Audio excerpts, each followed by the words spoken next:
Olá, pessoal! Voltei ao oitavo ano. Não passa rápido, né? Quando vocês percebem, eu já estou de volta. E aí, o que que nós vimos na aula passada? Nós vimos artigos de divulgação científica, lembram que nós falamos sobre, vimos 3 exemplos. E hoje eu trouxe mais exemplos, mas também trouxe exercícios, tá bom? Então a gente não vai ficar somente na leitura. Nós vamos botar a mão na massa, vamos trabalhar também. Então, vamos lá para o primeiro tema, né? O primeiro tema aí do nosso texto científico é extinções em massa. Bonita imagem, né? Vamos ver o que trata nosso texto? Vamos lá. A vida no planeta foi renovada várias vezes. Os cientistas estabelecem que houve 5 grandes extinções, com características maciças que afetaram a vida na Terra como era conhecida. Talvez o mais famoso seja a extinção dos dinossauros, mas na verdade isso é apenas o mais recente. Antes dessa extinção, havia mais 4, que também mudaram completamente a realidade do momento. A primeira delas foi gerada não menos de 439 milhões de anos atrás. Essa extinção ocorreu especificamente nos períodos Ordoviciano e Siluriano. Nesse fenômeno, várias espécies marinhas foram afetadas como resultado do movimento geológico que se originou internamente. Bem, o que ele, começa a dizer aqui, logo aqui no iniciozinho, cadê essa caneta? No iniciozinho do nosso texto, né? Ele já começa assim: a vida do planeta foi renovada várias vezes. E aí os cientistas, né, vêm explicando essa renovação.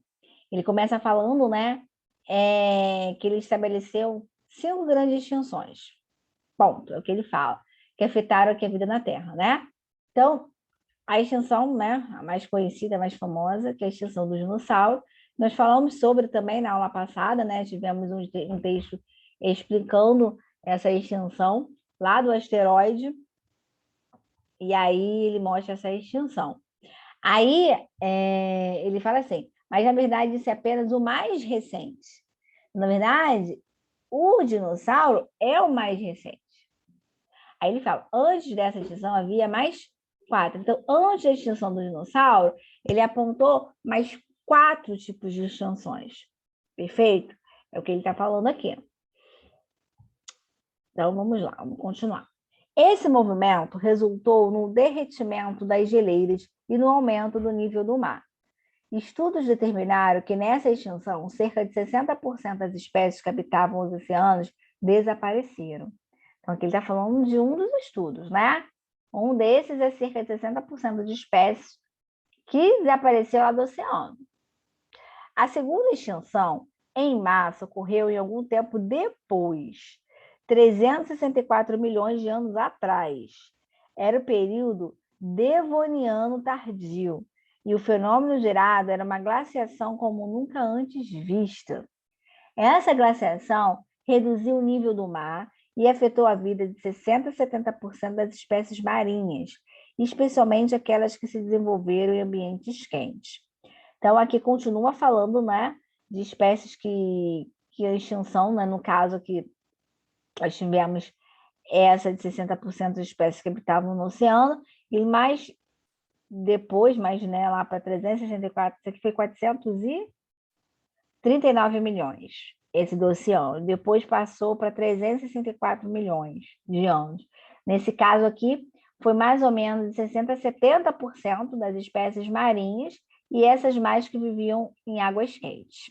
Perfeito? Aqui foi 60% lá no oceano, aqui entre 60 e 70% no ambiente mais quente. Ao contrário do caso anterior, nessa extinção em massa não está muito claro qual foi a razão desencadeante do fenômeno. Os cientistas lidaram com diferentes possibilidades, entre as quais o impacto de um meteorito no planeta tem um lugar especial.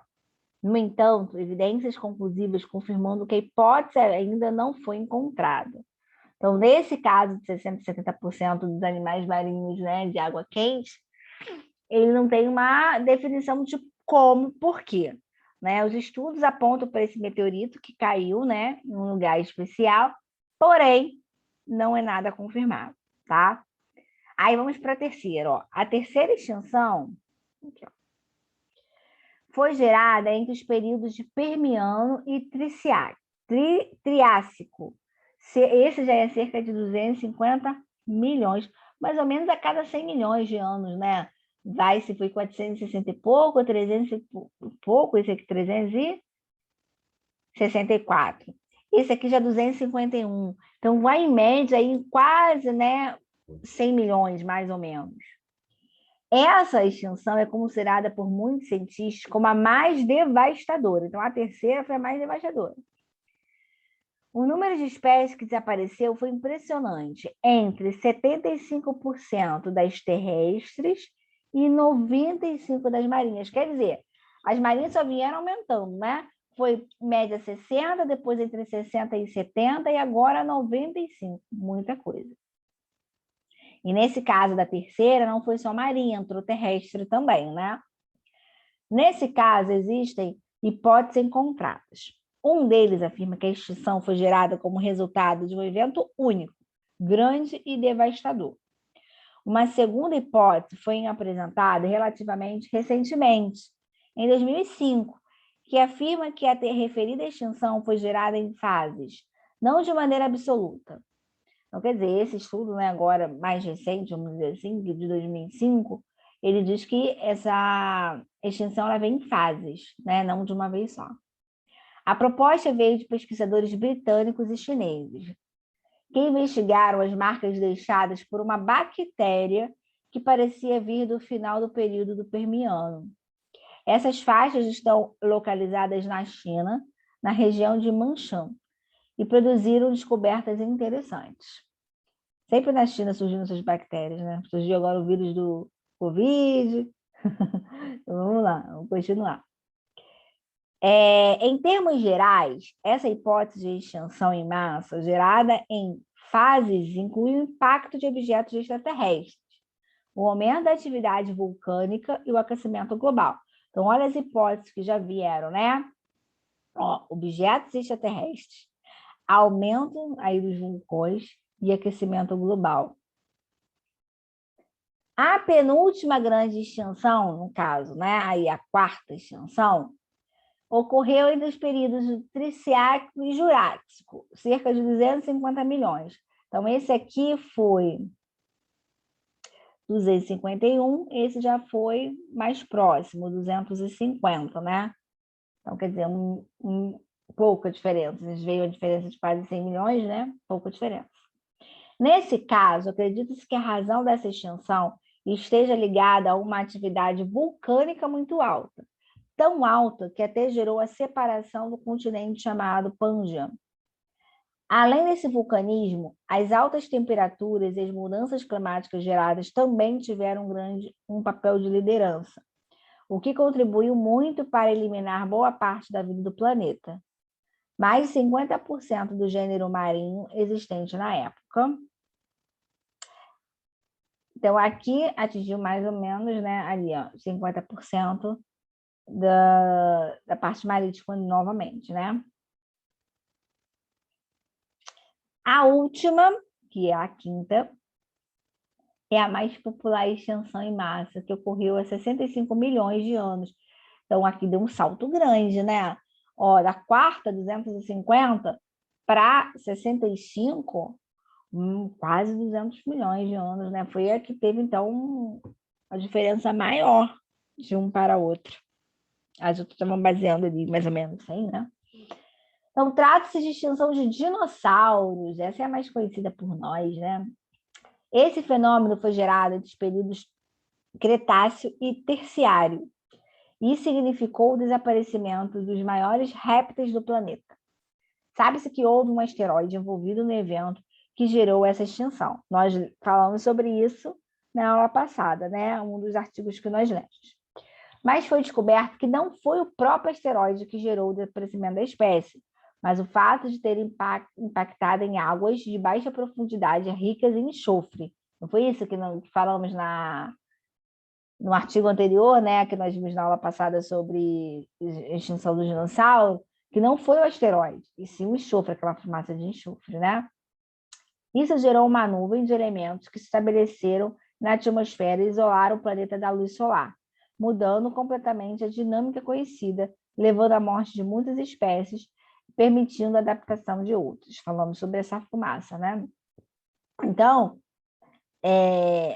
aqui nós falamos sobre as extinções, porque até então a gente só sabia do dinossauro, mas acabamos de constatar que um estudo apontou que a do dinossauro foi apenas a última, mas que vem tendo mais de 460 milhões de anos atrás, né? Principalmente com as espécies marítimas. Muito bom, né? Esse artigo, a gente percebe novamente. Esse aqui já apareceu umas palavras, né?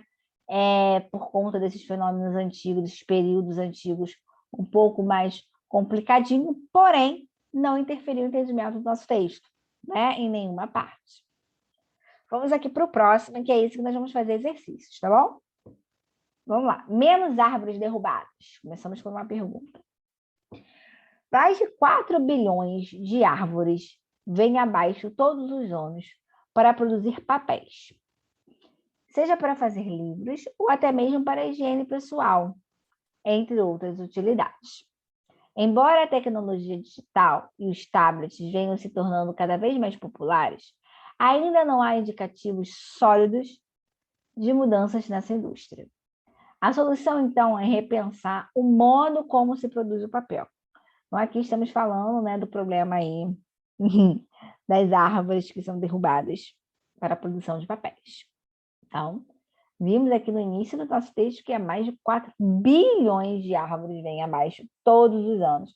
Imagine mais de 4 bilhões todos os anos. É muita árvore sendo derrubada, né? Vamos economizar papel, hein, galerinha? Vamos começar a reaproveitar os papéis.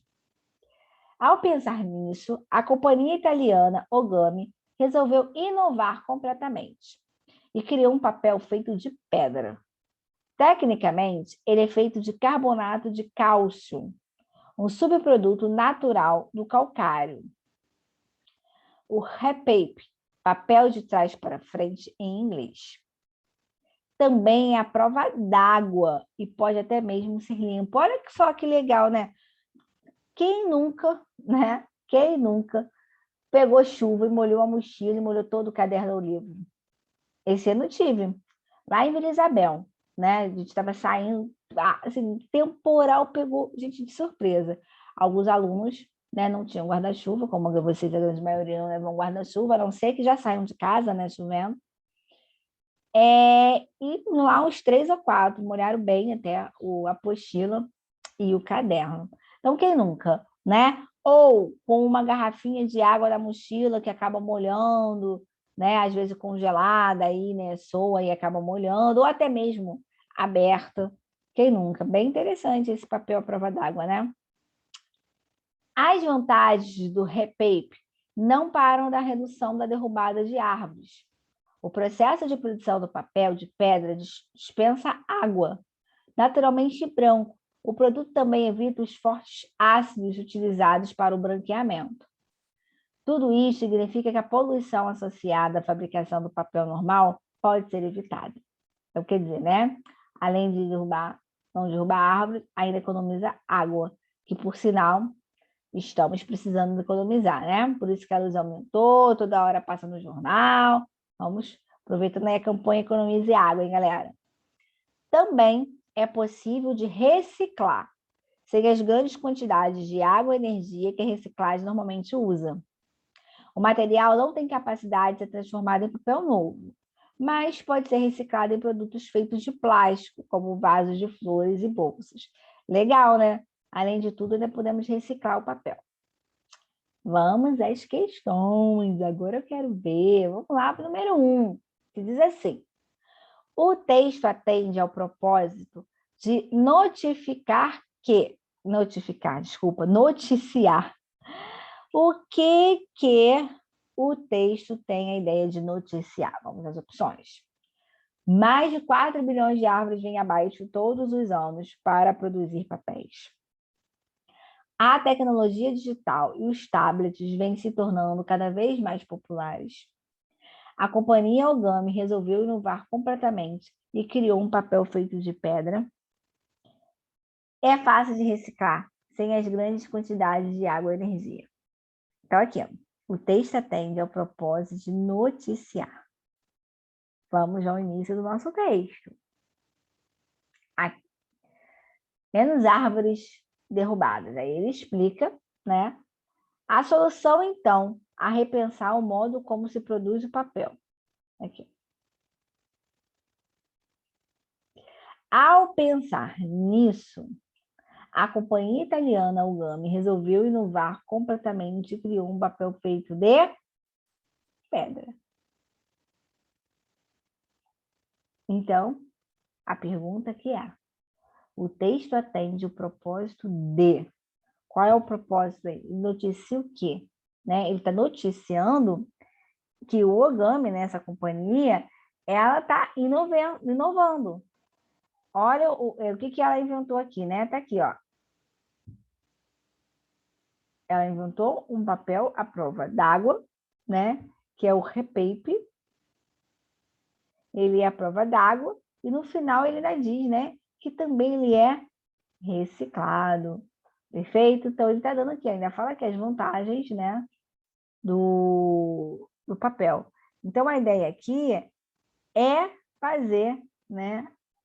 A propaganda, vamos dizer assim, do repape. Então, a nossa resposta só pode ser param, param. Muito bem, sei de casa, né? É a criação do papel feito de pedra. Aí, nosso gabarito, sei de casa. Aqui é o texto novamente, para não precisarmos voltar, né? Apesar de não ser um texto longo. E aí, vamos ver a 2? Que diz assim, hein? Releia o primeiro parágrafo com atenção. Em seguida, assinale a passagem que se expõe uma tese. Então, ele quer, dentro do primeiro parágrafo, a passagem da tese. Então, eu tenho aqui, mais de 4 bilhões de árvores vêm abaixo para fazer livros ou até mesmo, ou a tecnologia digital e os tablets venham se tornando cada vez mais populares, ainda não há indicativos sólidos de mudança dessa indústria. Ou D, a solução, então, é repensar o modo como se produz o papel. Então, vamos voltar ao primeiro parágrafo, este aqui, e vamos analisar aonde está a tese dele. Mais de 4 bilhões de árvores vêm abaixo todos os anos para produzir papéis, seja para fazer livros ou até mesmo para higiene pessoal, entre outras utilidades. Embora a tecnologia digital e os tablets venham se tornando cada vez mais populares, ainda não há indicativos sólidos de mudança nessa indústria. A solução, então, é repensar o modo como se produz o papel. Então, olha aqui as opções. A primeira, esse início aqui, né? Mais de 4 bilhões de árvores vêm abaixo para fazer livros ou até mesmo. Que está aqui. Aqui, ó, mais de 4 milhões de árvores vêm abaixo todos os anos para produzir papéis, seja para fazer livros ou até mesmo para higiene pessoal, entre outras utilidades. Aqui tem alguma tese? Sim ou não? Não. Então, na A não temos tese. Vamos para B. A tecnologia digital está se tornando cada vez mais populares. Embora a tecnologia digital e estável venham se tornando cada vez mais populares, ainda não há indicativos sólidos na mudança dessa indústria. Tem? Não, não tem. Né? Também aqui não tem marcação de tese. Vamos para C. Ainda não há indicativos sólidos de mudança nessa indústria. Ainda não há indicativos sólidos de mudança nessa indústria. Tem tese? Também não. E sobrou a D, vamos ver a D. A solução, então, é... Qual é a solução? Repensar o modo como se produz o papel. Então, qual é a tese aqui? Repensar com o quê? A produção do papel. Então, aqui eu tenho, assim, uma tese de dado. D de dedo. D de dado. Vamos para a questão 3. O texto apresenta tecnicamente o elemento utilizado na fabricação do papel feito em pedra. Então, vamos lá. Aonde está isso? É feito de carbonato de cálcio, um subproduto natural do calcário. É à prova d'água, pode até mesmo ser limpo, naturalmente branco e também é fácil de reciclar. Gente, acho que isso aqui não precisava nem a gente voltar ao texto, né? Então, aqui ele fala, né, que ele apresenta tecnicamente elementos utilizados para a fabricação do papel. Quais são os elementos? Carbonato de cálcio, que ele vem do calcário. Eu não posso dizer que a água, e pode ser limpo, é a fabricação, que ele é fabricado branco e que ele também é fácil de reciclar. Ele quer como ele é feito, né? Ele é feito de carbonato de cálcio, A de amônia, a gente não precisa nem voltar ao texto, né? Questão 4. Diz assim: segundo o texto, as vantagens da fabricação do papel de pedra vão muito além da redução da derrubada de árvores. Assinale a alternativa que não contém uma dessas vantagens. Olha esse não aqui, para não marcar errado. É o que não tem vantagens, tá? Vamos ver as opções, depois a gente volta ao texto. O processo de produção do papel de pedra dispensa água. O produto também evita os fortes ácidos utilizados para o branqueamento. Também é fácil de reciclar, sem as grandes quantidades de água e energia. E tem capacidade de se transformar em papel novo. Então, vamos lá, né? O que não contém uma vantagem, mas preste atenção lá. Segundo o texto, as vantagens da fabricação do papel de pedra vão muito além da redução das árvores. Então, em cima disso, qual dessas opções não tem uma vantagem? E aí? Vamos lá? Processo de produção do papel de pedra dispensa água. Aqui, ó. As vantagens não param na redução da derrubada de árvore. O processo de produção do papel de pedra dispensa água. Naturalmente branco, o produto também evita os fortes ácidos utilizados para o branqueamento, né? Tudo isso significa que a poluição associada à fabricação do papel normal pode ser evitada. Então, olha aqui. O processo de produção do papel de pedra dispensa água, está escrito isso aqui, não tá? Aqui, ó, o papel de pedra dispensa água. Então, eu já sei que não é essa. O produto também evita os fosfatos utilizados para o branqueamento. Também está escrito aqui, ó. O produto também evita os fosfatos utilizados para o branqueamento. Está escrito aqui. Também é fácil de reciclar sem as grandes quantidades de água e energia. Aqui, ó. Por também evita fósforo, tudo isso significa que a poluição associada à fabricação normal pode ser evitada. Também é fácil de reciclar sem as grandes quantidades de água e energia que a reciclagem normalmente usa. Então, tá aqui. Também é fácil de reciclar sem as grandes quantidades de água e energia que a reciclagem normalmente usa. Então, também não é essa. Tem capacidade de se transformar em papel de novo. É o nosso gabarito D. Aí ele só bota aqui, né? O material não tem capacidade de ser transformado em papel novo, né? Ele não é transformado em papel, ele é transformado em vasos de flores, né? Coisas de plástico ou até bolsas. Então, ele diz aqui que ele tem capacidade de ser transformado, ele não tem a capacidade de ser transformado de novo. Ele é transformado em plástico. Por isso que é D de dado. Viu? O não fez toda a diferença, né? O texto foi escrito em uma linguagem predominantemente. Então, o nosso texto. Mas, gente, olha esta palavra, predominantemente. Não quer dizer, né, que é tudo. Ele predomina a linguagem. Qual é a predominância? Técnica, coloquial, científica ou formal? Bem, ele não dá, vamos por eliminação.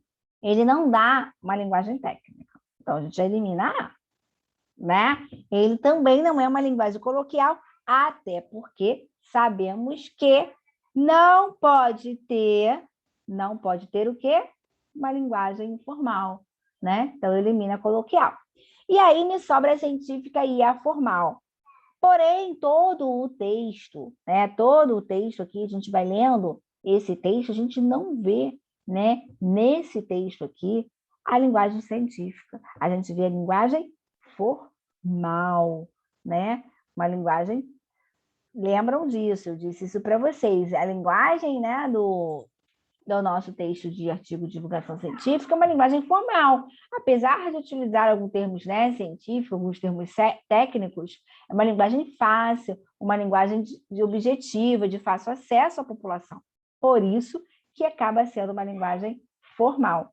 Perfeito? Nosso gabarito T de dado. Vocês estão muito bem. Então, terminamos aqui, né, a nossa aulinha de hoje com 2 textos diferentes, né? Nós acabamos falando um pouquinho nesse último da questão, né, da árvore, do papel, e aí a gente acaba vendo que temos uma diversidade muito grande de textos científicos, não é verdade? Então, na próxima aula, nós vamos fazer atividades da apostila, tá bom? Então, na próxima aula, nós vamos pegar aqueles textos de divulgação da apostila e responder. Então, aguardo vocês. Um beijo grande e até a próxima. Tchauzinho, pessoal.